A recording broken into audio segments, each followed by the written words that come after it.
Welcome back to my channel. I'm Jacqueline and this is Low Carb Lish, the channel where we make delicious, low carb, diabetic friendly foods that you're gonna love. Today I've got a really nice surprise for you. I have been working on a pizza recipe for over a year now, and I have finally hit on something that tastes as close to regular pizza crust as anything I've ever tried. And like I said, I've been trying other people's recipes and trying to tweak my own recipes for over a year now, and I finally hit on something that I really like, and I think you're gonna really like it too. So let's get started. Okay, so today, as promised, we are making a pizza crust that actually tastes like pizza crust. We are going to be using Lupin flour, almond flour, 1 egg, 3/4 cups of grated mozzarella cheese, 1/4 cup of ricotta cheese, 2 tablespoons of cream, and we're having oat fiber. Now don't get this confused with oat flour. It is not oat flour, it is oat fiber. We've got baking powder, we've got salt, pepper, garlic powder, and Italian seasoning, and then we've got the xanthan gum. So we're going to mix all of this in the bowl. I'm going to show you the order in which I'm going to put it in the bowl, and it is important for the cheese part of this recipe. So it's super simple. It doesn't take long to put together at all. We're going to let it rest after 10 minutes and then bake it in the oven. We don't need any special pans or pizza stones or anything like that. So let's get going. Alright, so first thing we're going to do is put all of our dry ingredients into our pan here. So we're starting off with the Lupin flour, and if you are allergic to peanuts or have any kind of nut allergy, this is not the recipe for you. Lupin's very closely related to peanuts, and so they warn people that have peanut allergies not to eat the Lupin flour. I am, however, working on another recipe, and hopefully I'll have that ready before too long in order to help you guys that can't have peanuts. Just finish getting the dry ingredients into our bowl here. And I'll whisk them together. Oh, and I forgot to mention we're putting a tablespoon of melted coconut oil in here as well. So, alright, so what I've done is I've gotten all the dry ingredients mixed up in the bowl. And now what we're going to do, the next step is we're going to put in our grated cheese, and this is 3/4 cups of grated mozzarella cheese that I just grated up by hand. I get the blocks of cheese. It's cheaper, and they don't have the potato starch added to them that the shredded packages do. And then we're just going to go in here and coat this cheese with the dry ingredients and get it mixed up really nice and incorporated into the recipe. And then let me grab a towel here real quick. This is the first in the series of 4th of July recipes that I'm making. When I was growing up, my mom always made little pizza bites and stuff for 4th of July. So we had the picnic going on, and then we also had this stuff, which was nice. So then we're just going to add the egg. We're going to add the tablespoon of melted coconut oil. I'm telling y'all, this is such a simple recipe, and it was so easy to come together. I was so happy about this part of it. Then we've got 1/4 cup of our ricotta cheese going in, and now I'm just going to add 2 tablespoons of heavy whipping cream into the bowl as well. And that's it, guys. And we're going to stir this up until it turns into a ball of dough for me.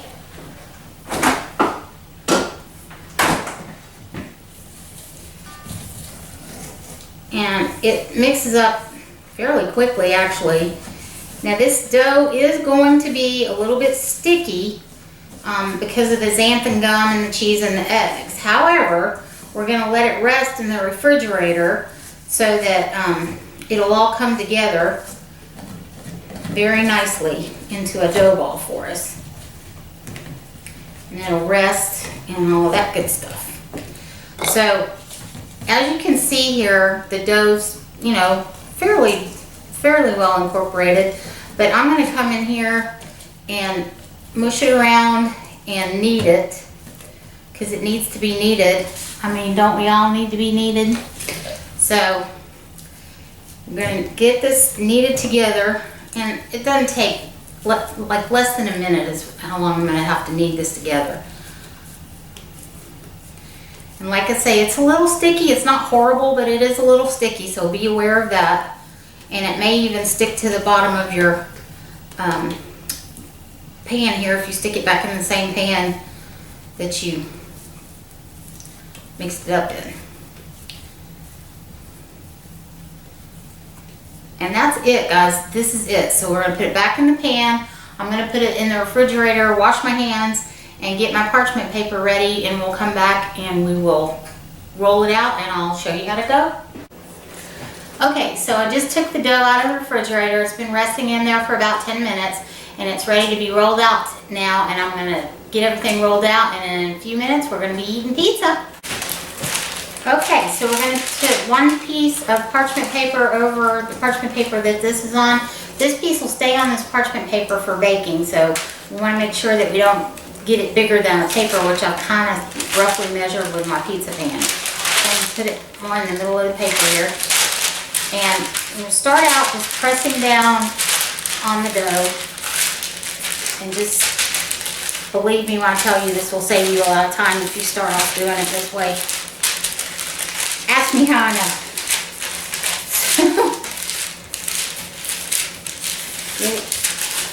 I like to get it started and get it as rounded up as I can. I'm still going to have to go in there and trim probably, but it's a good start.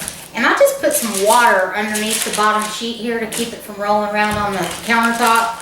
And if you have problems with it rolling around or moving around, water will help, and also just doing the rolling pin like this in the beginning can also be helpful. And I just keep turning and rolling, turning and rolling. And we're going to roll this out fairly thin. We want it to not be bigger than a pizza pan, but we want it to be pretty close to the pizza pan, because this makes a nice sized pie.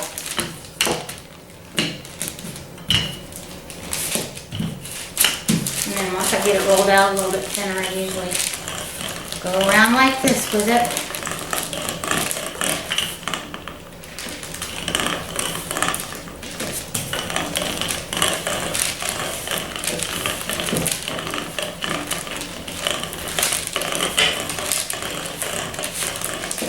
Okay, so when you're taking the top layer of paper off, just gently pull, and if the dough does pull up with the paper, don't worry about that, because we're going to be cutting around it trying to straighten it up a little anyway. If it sticks to it, don't worry, because you can just put stuff back. I've got to get my pizza cutter. I forgot to grab my pizza cutter.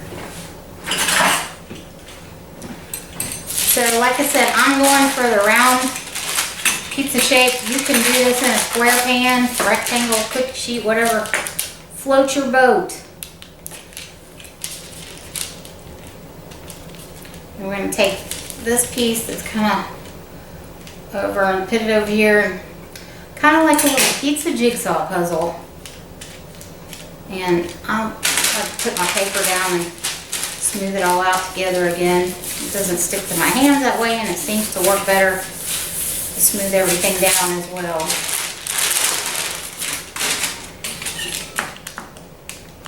I'm just going to go around and trim this a little bit. That's a funky donkey cut. I didn't exactly get that circled up, so I'm going to try it again.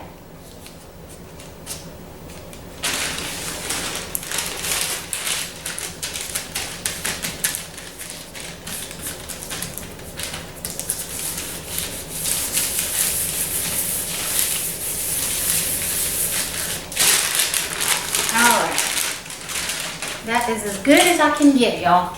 So after you get it rolled out, and you can see it's fairly thin when I get through rolling it, I'm going to go around the edges here and just push up and create a little outer crust. And I'm doing that for two reasons. One is that I want to make sure that the pizza will hold the tomato sauce that I put on it after it's cooked in the oven and I'm ready to top it. And the other reason is this little crust edge here is really good if you put garlic butter on it. When you put your toppings on, put some garlic butter on it, and it's really good. And I just keep working all the way around until I get the little edge of the pizza on here. And you can go in with your finger and sort of make a divot there. That's what I do.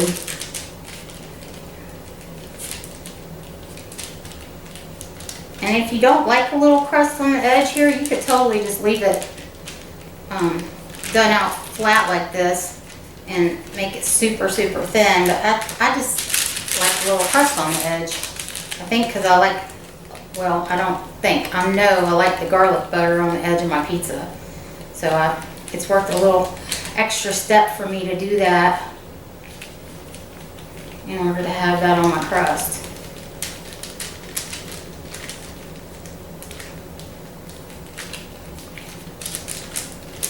And don't worry if you don't get it perfect. I mean, really, what we're looking for here is delicious pizza, and this is going to be a delicious pizza. Promise. I promise you guys are not going to believe how close to actual pizza dough this tastes.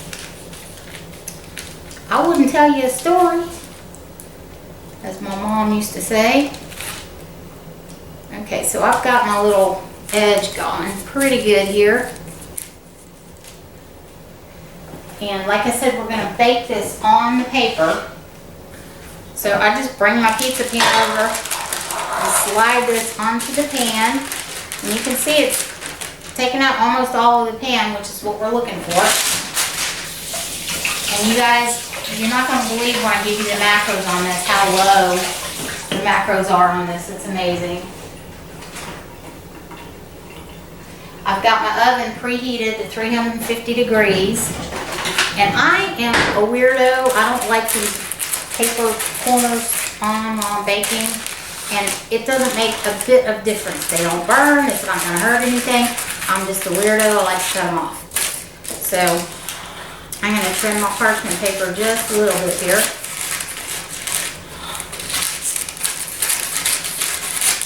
Okay. And we're going to take a fork and we're going to pierce the bottom of the crust here.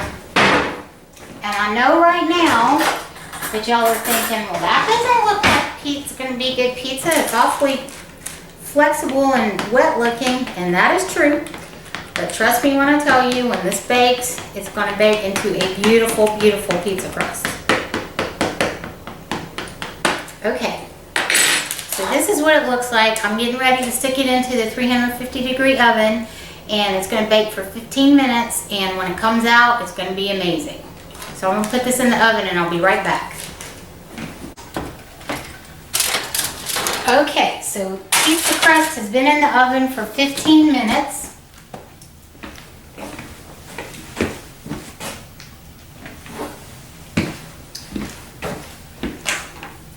And now we're going to top it. I've got a half a cup of Del Grozzo pizza sauce that I'm going to start off with. If we need more, we can put more on, but I think it'll be enough. But we'll try first. We'll try and see here.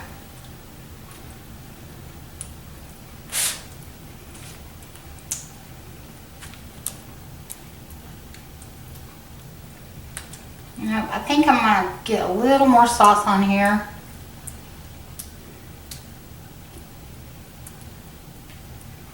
Yep, I'm going to put just a little bit more sauce on here. I'll be right back.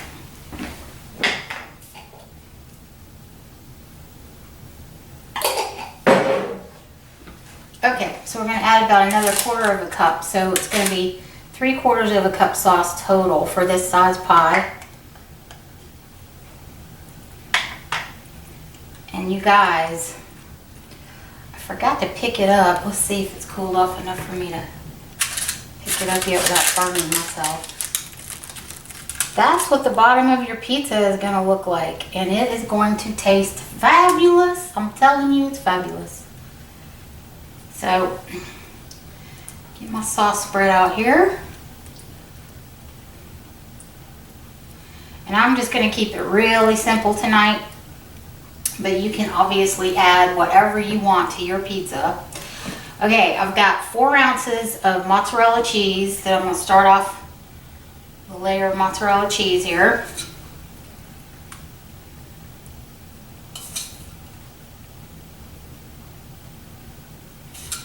And I cannot wait to dig into this. Pizza is one of my favorite things, and it's one of the things when I first got diagnosed that I missed the most was not being able to go and get a good pizza. And like I said, I've been on this journey for the last year trying to find a good recipe or make a good recipe. And there's plenty of recipes out there that are good. They just don't taste exactly like pizza dough, and that was what I was really missing. And this one really hits the mark. Alright, so I've got, I think there's like 27 or 28 pieces of pepperoni here. And I'm just going to make a really simple pepperoni cheese pizza.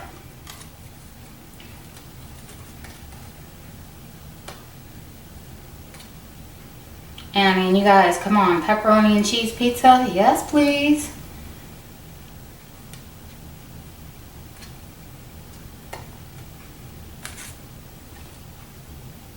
Yeah, I was telling you, my mom used to make little pizza bites for 4th of July for the kids. Of course, we were doing the, you know, cookout, and everybody's making hamburgers and hot dogs too, but it was always nice to have a little pizza treat in the middle of all of that. So this kind of brings back happy memories to me from my mom and when she used to celebrate. My mother loved celebrating all the holidays, and I mean all the holidays. So I've got 3 ounces of fresh Parmesan cheese that I grated up. We're going to top this bad boy off with.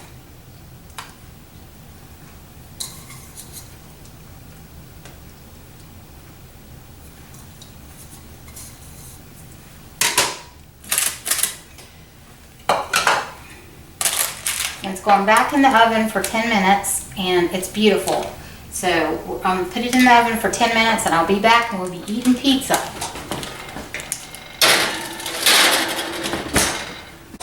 Okay guys, in 10 minutes, and look at that gorgeous, gorgeous pizza.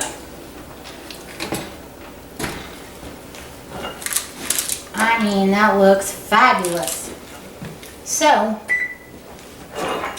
while I was waiting, I mixed up some garlic butter to brush along the edges here. And I've got Kerrygold in here. And if you've never tried Kerrygold butter, you should give it a try. It is the nectar of the gods. It truly is delicious. I buy it just for things like this. I don't cook with it because it's just so good just not to cook with it, but to have it for, you know, sauces and dips and things like that. It's a little bit expensive, but I'm telling you guys, it's totally worth it for things like this. Alright, and I've got some jarred garlic in with the butter. You could absolutely use garlic powder, but I just had the jarred, so that's what I went with. Alright, so I'm going to cut this pie, and 1/4 of this pie is a serving. So that makes a very nice meal. And I'm going to use my spatula to put it on the plate just because it's still really hot. And then in a minute, when I sit down at the table, I'll show you how wonderful it is as far as being able to hold your toppings and all of that good stuff. It does not fall apart on you at all.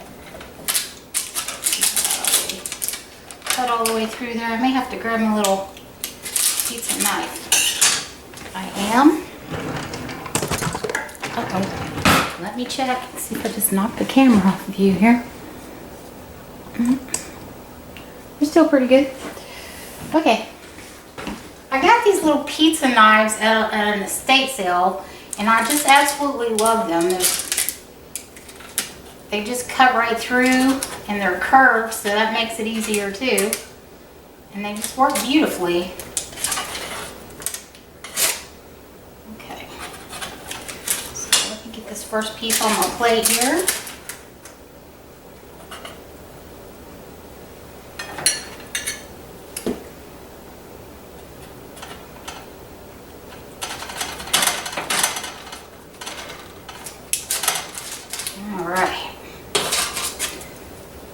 at all that gooey, beautiful cheese, you guys. All right. It is so cheesy and so delicious, so much pepperoni. You pick it up, it holds together just like pizza. Still a little hot, but you get the idea. I mean, this is as close to Pizzeria pizza that I've been able to come up with, and I am thrilled and happy with it, and I hope that you guys like it too. And it tastes